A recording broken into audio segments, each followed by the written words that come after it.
Okay, നമ്മൾ പുതിയ stock actually എടുക്കാൻ പോവുകയാണ്. പുതിയ സ്റ്റോക്ക്. അപ്പോൾ നമുക്ക് വേറെ ഒരാളും കൂടെ ഉണ്ട്. നമുക്ക് സ്റ്റോക്ക് എടുക്കാൻ ഹെൽപ്പ് ചെയ്യാണോ ഓമി?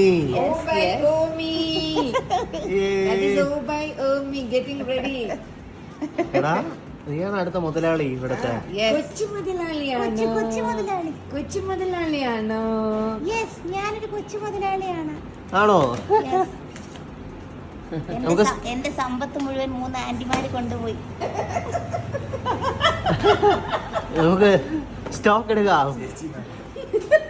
അല്ല, ഇവന് നോക്കിയ ഒരു ആന്റിമാരോ? അതെ അതെ. Baby hi.